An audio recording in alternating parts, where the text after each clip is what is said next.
السلام علیکم ناظرین آج پاکستان نے اپنا نیا پولیٹیکل نقشہ جاری کیا ہوا ہے اور اس کا اعلان پرائم منسٹر نے کچھ دیر پہلے کیا ہے۔ جب یہ ویڈیو آپ کو ملے گی تو یہ ہوگی 5 اگست 2020 کی تاریخ میرا خیال ہے۔ اس نقشے کے حوالے سے کچھ بات کریں گے اور بات کریں گے کشمیر کے حوالے سے بھی۔ آج ڈاکٹر موید یوسف جو پرائم منسٹر کے ایڈوائزر ہیں نیشنل سیکیورٹی پہ، ان کے ساتھ بھی بات چیت ہوئی مختلف لوگوں کی، جن میں سے میں بھی شامل تھا۔ ایک آن لائن میٹنگ تھی، تو اس میٹنگ کے حوالے سے بھی کچھ بات کریں گے اور پاکستان کا جو نیا پولیٹیکل میپ ہے اس کے حوالے سے بھی بات کریں گے۔ میں کوشش کروں گا آپ کو یہ میپ پیچھے نظر آئے تاکہ آپ جب اس کے اوپر بات کریں تو پھر آپ کو جب میں بات کروں تو آپ کو اس کے ساتھ کنیکٹ کرنے میں آسانی ہو اس بات کے ساتھ۔ پاکستان کا اب تک جو میپ ہمارے پاس اویلیبل تھا وہ پاکستان کا ایڈمنسٹریٹو میپ تھا۔ پاکستان کا پولیٹیکل میپ واز مسنگ۔ یہ ایک بہت بڑا فلا تھا جو کہ بہت پہلے اس چیز کو کور کر لینا چاہیے تھا، لیکن دیر آئے درست آئے، کوئی بات نہیں، ابھی یہ میپ آ گیا تو ابھی بھی یہ کافی ہے۔ اب اس میپ کے اندر جو تبدیلیاں ہوئی ہیں وہ اگر آپ کو میں ایکسپلین کرنا شروع کر دوں تو ون بائی ون سب سے پہلے تبدیلی جو اس میپ میں مجھے نظر آتی ہے، کیونکہ میں خیبر پختونخوا سے ہوں تو میں اسی چیز کو پہلے ہائی لائٹ کروں گا۔ جو فاٹا کا مرجر ہوا تھا خیبر پختونخوا میں، تو فاٹا آپ کو پاکستان کے میپ میں ہمیشہ ایک علیحدہ ٹیریٹری ڈیفائنڈ کر کے یا ڈیمارکیٹ کر کے بتائی جاتی تھی، لیکن اب اس کا کوئی وجود نہیں ہے، بلکہ اس کو خیبر پختونخوا کے اندر ہی ضم کر دیا گیا ہے۔ یہ ایک پولیٹیکل میپ ہو گیا۔ اس سے ان تمام لوگوں کے خدشات کا یا ان تمام کرٹیسزم کا ایک جواب پاکستان نے دے دیا جو کہ ابھی تک فاٹا کو علیحدہ ہی کنسیڈر کرتے تھے، جس میں کچھ ایلیمنٹ جو ہیں ایلیمنٹس وہ پاکستان کے اندر بھی ہیں، لیکن زیادہ تر وہ افغانستان اور انڈین ایلیمنٹس ہیں یا انٹرنیشنل ایکٹرز ہیں جو کہ اس چیز کو زیادہ اپریشیٹ نہیں کر رہے تھے۔ تو اب یہ اس کا بھی ایک جواب ہو گیا۔ آگے بڑھنے سے پہلے یہ آپ کو بتا دوں کہ اس میپ کو اب پاکستان کے جتنا بھی آپ کا ڈسکورس ہوگا ملک کے اندر، جتنی بھی کتابیں چھپیں گی اسکولوں اور کالجز کے لیے پاکستان کے حوالے سے، پاکستان سٹڈیز کے حوالے سے یا پاکستان کی ہسٹری کے حوالے سے، اس میں پولیٹیکل میپ یہ والا یوز ہوگا۔ اب یہ آفیشیل میپ ہو گیا ہے۔ اسی میپ کی کاپیز یونائٹڈ نیشنز میں بھی شاید سبمٹ کر دی جائیں اور یہی کاپیز گوگل پہ بھی دے دی جائیں گی، تو گوگل بھی جب آپ کچھ عرصے بعد دیکھیں گے تو آپ کو پاکستان کا یہی والا میپ نظر آئے گا گوگل کے اوپر بھی۔ دوسری جو اہم بات اس میپ کے اندر کی گئی ہے، اس میں جو انڈین آکوپائڈ کشمیر تھا اس کا بھی ایک لائن اس کے اوپر ڈرا کی گئی ہے، اگر آپ کو نظر آ رہا ہے، جو کہ آپ کو میرا خیال ہے کہ آپ کو نظر آنا چاہیے میرے اس سائٹ پہ۔ یہ اگر آپ کو نظر آ رہا ہے تو آپ تھوڑا سا اس کو دیکھیں گے تو اس کے اندر لکھا ہوا ہے کہ Indian illegally occupied Jammu and Kashmir disputed territory final status to be decided in line with relevant United Nation security council resolutions. یہ اس میپ کے اوپر بڑا بڑا کر کے لکھا ہوا ہے۔ اب اس کو ایک تو ہم Indian occupied Jammu and Kashmir کہا کرتے تھے، اس کو Indian illegally occupied Jammu and Kashmir کہہ دیا گیا ہے۔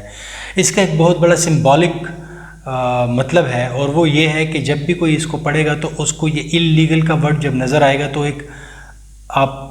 وہ اس کو اللیگل ہی کنسیڈر کرنا شروع کر دے گا with the passage of time. تو یہ ایک بہت بولڈ سٹیپ ہے جو پاکستان نے اٹھایا ہے۔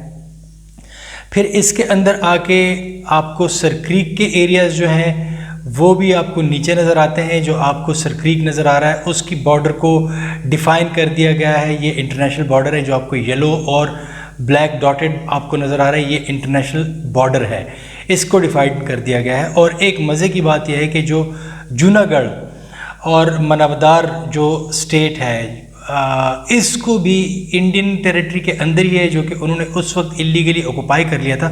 اس کو بھی پاکستان نے انٹرنیشنل بارڈر دے کے ایک ٹیریٹری کے طور پہ ظاہر کیا گیا ہے، مطلب اس کو انڈین ٹیریٹری کا حصہ نہیں مانا۔ مطلب وہ ایریاز جو کہ انڈیا سمجھتا تھا کہ وہ اب سیٹلڈ ہو چکے ہیں، اس کو پاکستان اب انڈیا کا حصہ نہیں مان رہا، بلکہ جو اس وقت اس نے زیادتی کی تھی یا انیکس کیے تھے ایریاز، اس کو اب پاکستان کہہ رہا ہے کہ یہ پاکستان کا حصہ ہے۔ پھر اس میپ کے اندر آپ کو ایک ریڈ ڈاٹڈ لائن نظر آ رہی ہوگی جو کہ جاتی ہے اوپر جا کے وہ سیاچن تک ملتی ہے. یہ جو ریڈ ڈاٹڈ لائن ہے یہ پاکستان ایڈمنسٹریڈ کشمیر کے علاقے ہیں اور گلگت بلتستان اس کے اندر انکارپوریٹ کیا جاتا ہے. لیکن ریڈ ڈاٹڈ سے پھر آپ کو جو اس سائڈ پہ نظر آ رہا ہے جگہ وہ آپ کو Indian illegally occupied Jammu and Kashmir کی ٹیریٹری نظر آ رہی ہے. جو ایک اور بات ہے وہ یہ ہے کہ اس کو جو پاکستانی گلگت بلتستان کا بارڈر آپ اوپر دیکھیں گے جو آپ کو ریڈ لائن نظر آ رہی ہے اور پھر آپ کو ڈاٹڈ اور پھر یہ گرین لائن, تو یہ تو ایک باؤنڈری ہو گئی ہے چائنا اور پاکستان کے بیچ میں کشمیر گلگت بلتستان کے آگے. لیکن اس سے آگے آپ کراکورم پاس سے جاتے ہیں نیچے انڈیا کی طرف جہاں پہ اللیگلی آکوپائڈ جموں اینڈ کشمیر ہے بائی انڈیا, وہاں پہ آپ کو ایک اوپن اینڈڈ قسم کی ایک چیز مل رہی ہے. بارڈر کو وہاں پہ ڈیفائن نہیں کیا گیا اور وہ ایریا پاکستان چین کے ساتھ ملتا ہے, تو اس وجہ سے پاکستان اور چین نے مل کے اس نقشے پہ کام کیا ہے اور اس کو ابھی اس موقع پہ انہوں نے ڈیفائن نہیں کیا. لیکن انڈیا کے ساتھ جتنی ٹیریٹری اس کی ملتی تھی اس کو پاکستان نے انٹرنیشنل بارڈر کے ذریعے سے آئیڈینٹیفائی کر کے بتا دیا ہے کہ یہ ایک انٹرنیشنل بارڈر ہے اور اس ایریا کا جو سٹیٹس ہے یہ ڈسپیوٹڈ ہے. اب بہت سارے لوگ اس میں یہ کہہ رہے ہیں کہ جناب اس میں فرق کیا پڑتا ہے, یہ تو ایک نقشہ ہے, نقشے سے کیا فرق پڑتا ہے. تو آپ دیکھیں کہ انڈیا نے جب 5 اگست 2019 کو انہوں نے جب کشمیر کو انیکس کیا تھا اس کا سٹیٹس جو تھا وہ انہوں نے چینج کر دیا تھا. اس وقت بھی انہوں نے نئے نقشے جاری کر دیے تھے اور ایون گلگت بلتستان بھی انہوں نے اپنے پاس اس نقشے میں شامل کر دیا تھا اور گلگت بلتستان کا تو وہ باقاعدہ موسم دکھانا انہوں نے شروع کر دیا تھا اپنے ٹی وی چینلز کے اوپر. تو اس کا ایک سمبولک اس کی ویلیو ہوتی ہے. اگر اس کی کوئی ویلیو نہ ہوتی تو انڈیا الجزیرہ کو بین نہ کرتا 5 دنوں کے لیے. جب اس نے 2018 میں میرا خیال ہے یا 2017 میں جب الجزیرہ نے غلطی سے ایک نقشہ چلا دیا جو کہ انڈیا کے اندر وہ والا نقشہ نہیں چل رہا تھا, لیکن الجزیرہ نے جب انڈیا کی بات کی انڈیا کا نقشہ چلایا تو وہ نقشہ چلا دیا جس میں کہ کچھ ٹیریٹریز جو کہ انڈیا سمجھتا تھا کہ وہ اس کے ہیں, اس پہ انڈین کلیم تھا, وہ الجزیرہ نے انڈین کلیم سے باہر دکھائے. تو انڈیا نے اس کو 5 دن کے لیے بین کر دیا تھا. یہ نقشوں کی اہمیت ہوتی ہے. انڈیا نے نیپال کے بھی کچھ ٹیریٹریز جو تھی وہ لیپو لیک وغیرہ کے علاقے اور کالا پانی کے علاقے جو تھے وہ نیپال کے بھی انڈیا نے اپنے ساتھ شو کر دیے تھے 5 اگست کے بعد جو انہوں نے کیا تھا 2019 میں. وہ نیپال کے انہوں نے اپنے ساتھ شو کرنی شروع کر دیے تھے جس کے اوپر نیپال نے پھر اپنا ایک نیا نقشہ جاری کیا اور تقریباً 1-2 مہینے پہلے وہ نیا نقشہ جو تھا کچھ عرصہ پہلے کچھ ہفتے پہلے وہ نیا نقشہ جو ہے وہ نیپال کے پارلیمنٹ نے منظور بھی کر دیا اور پھر نیپال نے اس کے کوئی 25,000 کی قریب کاپیز جو تھی وہ نیپالیز لینگویج کے اندر اپنے ملک میں اپنے نصاب کا حصہ بنایا. اپنے تمام آفیشیل کورسپونڈنس میں انہوں نے اس نقشے کی طرف ریفر کرنا تھا اور 4,500 کے قریب یا 4,000 کے قریب نقشے انہوں نے انگریزی میں شائع کر کے وہ انہوں نے یونائٹڈ نیشنز بھی بھیجے, وہ انہوں نے گوگل کو بھی بھیجے, وہ انہوں نے جو ان کے diplomatic missions across the world بیٹھے ہوئے ان کو دیے تاکہ وہ مختلف پولیٹیکل کلاؤڈ جہاں پہ لوگ رکھتے ہیں جن کی بات کی کوئی ویلیو ہوتی ہے ان کو وہ نقشے دیں اور پھر وہ نقشے ظاہر ہو جائیں اور انہی کے اوپر بات ہو. اور وہ جو ٹیریٹریز انڈیا نے 5 اگست 2019 میں اپنے ساتھ شو کی تھی وہ ٹیریٹریز جو ہیں وہ انڈیا سے لے کے وہ نیپال کی ٹیریٹری کا حصہ بنایا جائے. تو میں سمجھتا ہوں کہ یہ پاکستان کی طرف سے ایک بہت بڑا سٹیپ ہے, بہت بولڈ سٹیپ ہے. یہ بہت پہلے اٹھانا چاہیے تھا لیکن یہ پہلے نہیں اٹھایا گیا, یہ اب اٹھایا گیا ہے. تو اب اس کو اپریشیٹ کرنا چاہیے بجائے اس کے کہ ہم اس کے اوپر تنقید برائے تنقید میں جائیں, کیونکہ پاکستان یا پاکستانی ہونے کی حیثیت سے یا کشمیریوں کے لیے ہماری کم از کم اتنی ایک کاوش تو ہونی چاہیے کہ ہم جو چیز ہو رہی ہے پولیٹیکل لیول پہ اس کو ہم اپریشیٹ کریں. جو چیز کشمیریوں کے لیے ایک باعث اطمینان ثابت ہو سکتی ہے کہ چلو ایک سٹیپ تو انہوں نے اٹھا لیا, اس کو انہوں نے اپنی ٹیریٹری کم از کم انکلوڈ کر دیا کسی پریشر میں آئے بغیر. یہ پہلے نہیں ہوا, بہت پہلے ہو جانا چاہیے تھا, ہمارا نیریٹو زیادہ اسٹرانگ ہوتا, لیکن اب بھی ہو گیا ہے تو کافی بہتر بات ہے. اچھا جناب, اب آتے ہیں آج ڈاکٹر معید یوسف کے ساتھ مختلف سوشل میڈیا انفلوئنسرز کی ایک میٹنگ ہوئی تھی آن لائن اور اس میٹنگ میں بہت ساری باتیں ڈسکس ہوئیں. اس میٹنگ کے اندر میں نے جو پوائنٹس ریز کیے ہیں, ایک تو معید یوسف صاحب نے بھی اس نقشے کے بارے میں بتا دیا لیکن یہ تو میڈیا پہ سب کو پتہ ہے کہ یہ نقشہ آ چکا ہے. اس کے اندر جو میں نے پوائنٹس ریز کیے تھے وہ کشمیر کے حوالے سے تھے اور کشمیر کے حوالے سے جو میں نے ان کو پوائنٹ ریز کیا وہ میں نے یہ کیا کہ پاکستان کے جو ڈپلومیٹک مشنز ہیں اکراس دا گلوب جتنے بھی ممالک میں ہمارے ڈپلومیٹک مشنز ہیں وہ انڈین ڈپلومیٹک مشنز کے مقابلے میں کافی پیچھے ہیں. وہ اپنا پوائنٹ آف ویو یا پاکستان کا نیریٹو پروموٹ کرنے میں کافی لے تو لال سے کام لیتے ہیں جب ہم ان کو کمپیئر کرتے ہیں انڈین ڈپلومیٹک مشنز کے ساتھ. تو اس پہ یہ بات پرائم منسٹر تک پہنچا دینی چاہیے. یہ جتنے بھی کرتا درتا ہیں اس ملک کے ان تک پہنچانی چاہیے کہ ہمارے ڈپلومیٹک مشنز کو بہت پرو ایکٹیو ہونا پڑے گا, ان کو یہ ری ایکٹیو اپروچ سے نکلنا پڑے گا. دوسری بات جو میں نے ان کو بتائی وہ یہ بتائی کہ پاکستان کا جو سٹانس ہوتا ہے, پرٹیکولرلی جب ہم کشمیر یا انڈیا کی بات کرتے ہیں, پاکستان کا سٹانس بہت ری ایکٹیو ہوتا ہے. پاکستان کو پرو ایکٹیولی چیزوں کو لے کے آگے جانا چاہیے, پاکستان کو چیزوں کو لیڈ کرنا چاہیے. نیریٹو تبھی بلڈ ہوتا ہے جب ہم چیزوں کو پرو ایکٹیولی آگے بڑھائیں گے. اگر ہم اس کو ری ایکٹیو طریقے سے کریں گے, انڈیا نے کچھ کیا تو پھر ہم کریں گے, انڈیا کرے گا تو ہم کریں گے, اس طریقے سے انڈیا پہل کر جاتا ہے, اس کا نیریٹو بک جاتا ہے اور ہمارا نیریٹو پٹ جاتا ہے. تو اگر ہم نے اپنا نیریٹو بیچنا ہے انٹرنیشنل کمیونٹی میں, ہمیں بھی اس کو پرو ایکٹیولی اپنے ڈپلومیٹک مشنز کو پوری دنیا میں انگیج کرنا ہوگا.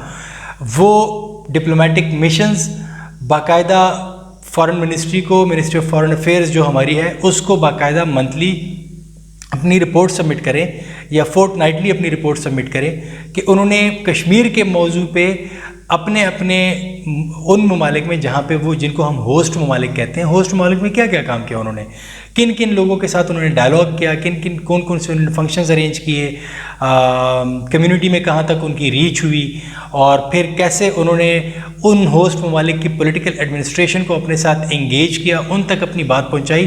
اور یہ کنٹینیوس چیز ہونی چاہیے جو کہ سائڈ بائی سائڈ چلے گی, اس کے بغیر کام نہیں ہوگا. تو یہ چیزیں میں نے ان کے ساتھ ریز کی. پھر کچھ لوگوں کا خیال تھا کہ کشمیر کے حوالے سے جو سوشل میڈیا انفلوئنسرز ہیں ان کو انگریزی کے اندر بھی کانٹینٹ ڈیولپ کرنا چاہیے, لیکن اس پہ میں نے پوری طرح نگیٹ تو نہیں کیا, لیکن میرا اس کے بارے میں یہ خیال تھا کہ صرف انگریزی پہ ہمیں فوکس نہیں کرنی چاہیے. ٹھیک ہے, انٹرنیشنل آڈینس تو ہے اس کی, لیکن ہمیں اردو پہ بھی فوکس کرنا چاہیے, کیونکہ پاکستان میں بہت سارے ایسے لوگ ہیں اور کشمیر میں بہت سارے ایسے لوگ ہیں جو کہ شاید انگریزی کو اس طریقے سے نہیں سمجھ پائیں گے. تو ان کی سمجھانے کے لیے اور پاکستان کا سٹانس یا کشمیر کا مقدمہ آگے لے جانے کے لیے, اس کے اوپر رائے عامہ ہموار کرنے کے لیے اردو کے اندر بھی کانٹینٹ کا ہونا بہت ضروری ہے. وہ صرف انگریزی والے کانٹینٹ کی بات نہیں ہوگی. یہ تو کچھ پوائنٹس تھے جو میں نے ریز کیے تھے. اب میں آپ کو جنرلی اس میٹنگ کے اندر کون سی باتیں ہوئی اس کے اندر وہ میں آپ کو بتا دیتا ہوں. تقریباً کم و بیش کوئی اگر ہم اس کو سم اپ کریں تو تقریباً کوئی 7 کے قریب پوائنٹس جو تھے وہ مین اس میٹنگ کے اندر سے جو نکلے ہیں وہ یہ تھے. ایک تو میں نے آپ کو ڈپلومیٹک مشنز والی بات بتائی جو کہ میں نے اس میں کی, اس پہ کافی لوگوں کی تائید بھی آئی ہے وہاں سے, اور بھی بہت سارے سوشل میڈیا انفلوئنسرز بیٹھے ہوئے تھے جن کی ریچ بہت زیادہ ہے. میری تو اتنی ریچ نہیں ہے لیکن ان کی ریچ بہت زیادہ ہے. لیکن میں آپ سے ریکویسٹ کروں گا اس ویڈیو کو آپ زیادہ سے زیادہ پھیلائیں تاکہ یہ پیغام پہنچے. یہ نہیں ہے کہ میرا ویڈیو پھیلے یا وائرل ہو جائے, بلکہ یہ پیغام پہنچے جو کشمیر کے حوالے سے اٹس اے ہولی کاز. تو ہمیں اس کاز میں اپنا ایک ایفرٹ, اتنی سی میں تو ایفرٹ کر رہا ہوں کہ اپنی ایک ویڈیو میں نے بنا دی, حالانکہ بالکل بھی میرا پلان نہیں تھا. آج کل آپ کو شاید پتہ ہوگا میں لیکچرز ریکارڈ کروا رہا ہوں اپنے IR کے, تو اس طرح کی ویڈیوز بنانے کا میرا بالکل بھی پلان نہیں تھا. لیکن جب یہ ایونٹ ہوا, اتنی ساری انفارمیشن میرے پاس آ گئی, تو میں نے کہا کہ یہی اس کو پھر میں پبلک بھی کر دوں, جتنا میرے سے ہو سکتا ہے ان کو میں بتا دوں.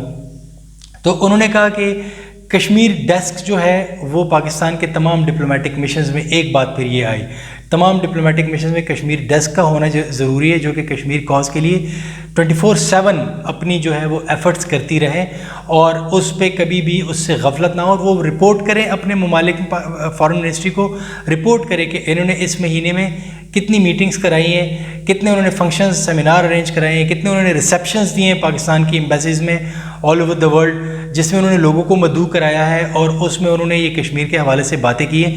یہ ساری چیزیں ان کو کرنی چاہیے.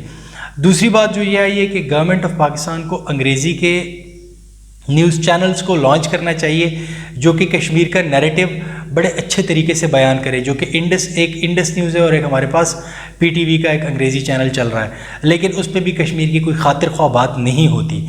90s میں ہم دیکھتے تھے یہ بات بڑی ریگولرلی ہوتی تھی، لیکن اب کشمیر کی وہ بات نہیں ہوتی. تو ہماری جو نئی جنریشن ہے، چاہے وہ کشمیر کے اندر رہ رہی ہے چاہے وہ پاکستانی ہے، یہ جو نئی جنریشن ہے یہ اب کشمیر کی کاز سے کٹتی ہوئی نظر آتی ہے. 90s میں جب ہم لوگ یہ باتیں سنتے تھے تو کشمیر ہمیں بالکل اپنا ایک اٹوٹ انگ، جس طرح انڈیا کہتا ہے ہمارا اٹوٹ انگ ہے، یہ اپنا کشمیر ہمیں اپنی شہرگ یا ہمارا اٹوٹ انگ نظر آ رہا ہوتا تھا، ٹھیک ہے، پاکستان کا. لیکن اب وہ نئی جنریشن کے ساتھ آپ بات کریں تو ان کو اس چیز کی اس طرح ادراک نہیں ہے، اور اس میں ہماری میڈیا کی ایک کمزوری ہے. اور پھر انٹرنیشنلی بھی اس چیز کو ہائی لائٹ نہیں کیا جاتا. تو انٹرنیشنلی اس کو ہائی لائٹ کرنے کے لیے آپ کے پاس ایک انگلش نیوز چینلز کا ہونا ضروری ہے. یہ ایک اور بات وہاں پہ آ گئی ہے.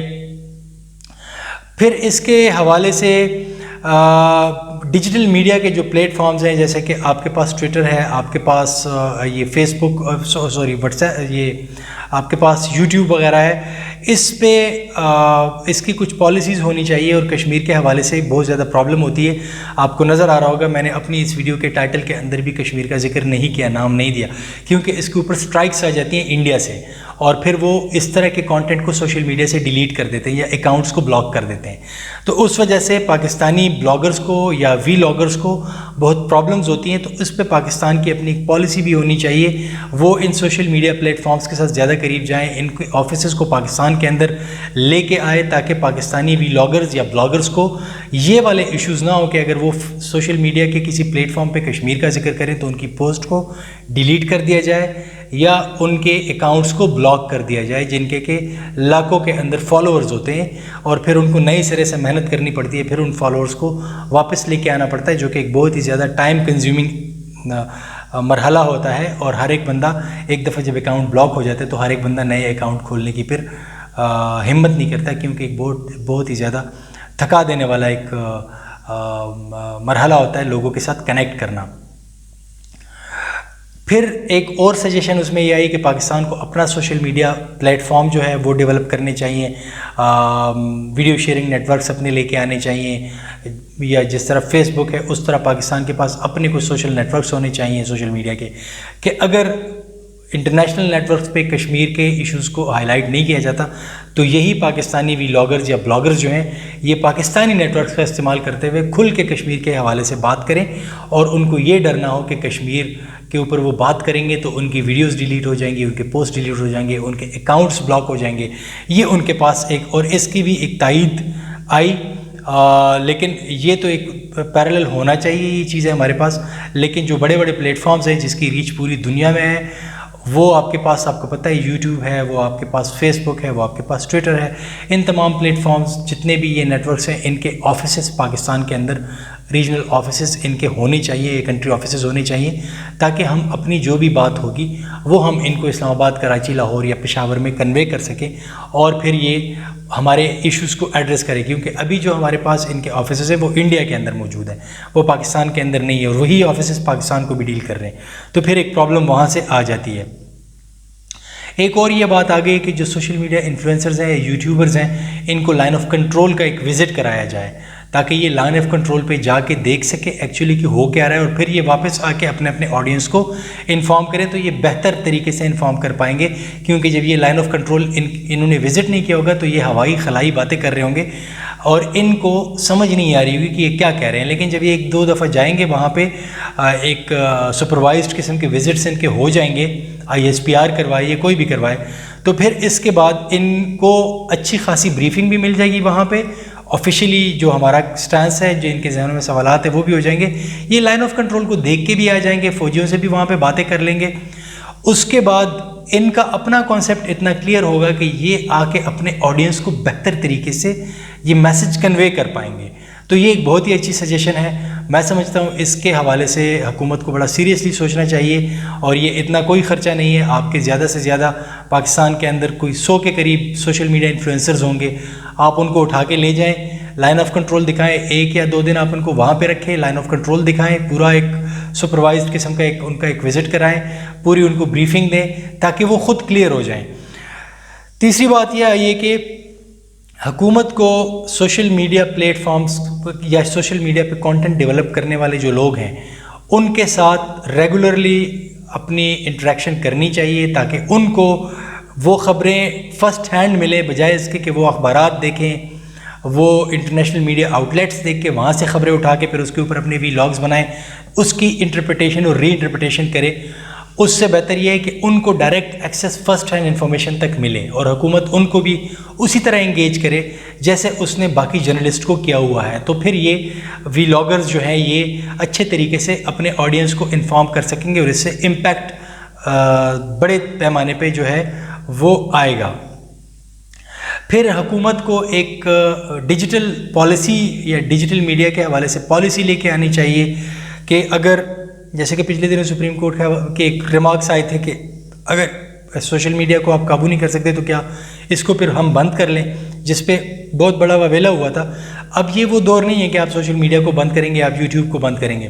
اب دور یہ ہے کہ آپ اس کو ریگولیٹ کریں گے. جو اس کے اوپر غلط کانٹینٹ ہوگا اس کو آپ ریموو کریں گے، اس بندے کو آپ پینلائز کریں گے جس نے وہ کانٹینٹ دیا ہوگا اس کے اوپر، یا ایٹ لیسٹ اگر وہ پاکستان کے اندر ہے تو پینلائز بھی ہو سکتا ہے. پاکستان سے باہر ہے تو آپ کم از کم اس کے چینل کو پاکستان کے اندر بلاک کر دیں گے. یہ آپ کی پالیسی ہونی چاہیے ڈیجیٹل میڈیا کے حوالے سے. لیکن آؤٹ رائٹلی آپ اس کو بند نہیں کریں گے. اس کی یہی مثال ہے کہ اگر ایک کتاب غلط چھپ گئی تو آپ ملک کے اندر ساری کتابوں کو ہی بین کر دیں تو پھر کیا ہوگا؟ تعلیم کا نقصان ہو جائے گا. تو سوشل میڈیا کے آج کے دور میں اتنی بڑی اہمیت ہے، اس کو اگنور نہیں کیا جا سکتا، اس کو بین نہیں کیا جا سکتا. ان پلیٹ فارمز کو اگر آپ بین کریں گے تو آپ آلریڈی ایک دفعہ بین کی وجہ سے انڈیا سے کافی پیچھے رہ چکے ہیں، اور انڈیا کے نیریٹو آگے جا رہا ہے، بہت زیادہ آگے جا رہا ہے. یہ آپ کی ایک بین کی وجہ سے ہوا تھا. اگر آپ اس میں وہ اسپیسیفک ویڈیوز ڈیلیٹ کروا دیتے، ان کو بین کر دیتے، ان اکاؤنٹس کو بین کر دیتے، اس وقت آپ ان میڈیا پلیٹ فارمز کے ساتھ بات کر کے ان کو بتاتے کہ یہ چیزیں پاکستان کے اندر ڈسپلے نہ ہو، آپ اس کو ریسٹرکٹڈ کنٹری بتا دیتے وہ جو بلاسفیمس مٹیریل تھا اس کے لیے، تو یہ باقی چیزیں چلتی رہتی اور وہ مٹیریل اس پاکستان میں پینیٹریٹ نہ ہوتا تو پورے کے پورے پلیٹ فارم کو اٹھا کے ہم نے بند نہیں کرنا تھا. اس کی مثال یہی ہے جیسے میں نے آپ کو بتایا لائبریری میں ایک کتاب غلط آ گئی، اپنی پوری لائبریری بین کر دی، تو پھر جو اچھی کتابیں تھیں اس تک بھی ایکسیس جو ہے وہ بند ہو گیا. تو ایک سوشل میڈیا ریگولیٹری پالیسی ہونی چاہیے جو ان تمام چیزوں کو دیکھ سکے اور ان کو وہ آگے لے کے جا سکے. تو یہ کچھ باتیں تھیں جو میں نے کہا میں آپ کے ساتھ شیئر کر لوں. یہ والی ویڈیو میری کوئی لیکچرز کے حوالے سے نہیں تھی، یہ ایک جنرل ویلاگ تھا. لیکچرز اگر کبھی اسٹوڈنٹس کو کوئی مسئلہ ہوا تو وہ مجھے کمنٹ کریں گے، میں ان کو کسی اور ٹاپک آف آئی آر پہ بھی لیکچر بنا کے دے دوں گا. لیکن فی الحال جو تھا اس کو آپ ایک جنرل ویلاگ لے لیں. This is not something related to your course content, اور اس کو آپ جتنا ہو سکے اس کو آپ پھیلائیں، کیونکہ ایک کاز ہے. 1 سال آج ہو گیا ہے کشمیر کے اندر لاک ڈاؤن کو جو انہوں نے کیا ہے انڈیا نے، اور جو اس کا سٹیٹس چینج کیا ہے، اور اس 1 سال کے اندر انڈیا نے کیا گین کیا، کیا پایا، کیا کھویا، وہ ایک علیحدہ ڈیبیٹ ہے. میرے خیال سے انہوں نے کچھ پایا بہت کم ہے اور کھویا بہت کچھ ہے. یہ جو 9 لاکھ فوج انہوں نے اس وقت کشمیر کو لاک ڈاؤن کے اوپر لگائی ہوئی ہے، اگر یہ لاک ڈاؤن نہ ہوتا تو یہی 9 لاکھ فوج اس وقت ان کا چائنا کے ساتھ ان کی پوزیشن کو زیادہ اسٹرینتھن کرتی بمقابلہ چائنا، بمقابلہ نیپال ان کی پوزیشن زیادہ اسٹرینتھن ہوتی، بمقابلہ پاکستان ان کی پوزیشن اسٹرینتھن ہوتی. لیکن انہوں نے اپنی ہی فوج کو بھی اس لاک ڈاؤن کے ساتھ ساتھ لاک ڈاؤن کر دیا، کشمیریوں کا لاک ڈاؤن کرتے کرتے. لیکن اس کے باوجود انڈین نیریٹو جو ہے وہ آگے جا رہا ہے. تو اس وجہ سے یہ ویلاگ بہت ضروری ہے. آپ اس کو جتنا ہو سکے آپ اس کو شیئر کریں تاکہ اس کی ریچ زیادہ ہو، اور پاکستان کا جو نیریٹو ہے کشمیر کے اوپر اس کی بھی پذیرائی ہو اور اس کو بھی پروموٹ کرنے میں ہیلپ کر سکیں ہم. اپنی سی ایک کوشش جو میں کر رہا ہوں اس میں آپ بھی میرا ہاتھ بٹائیے. Thank you very much for watching. انشاءاللہ آپ کے ساتھ نیکسٹ ویلاگ میں کسی اور ٹاپک پہ ملاقات ہوگی. تب تک اپنا بہت بہت خیال رکھیے گا. اللہ حافظ.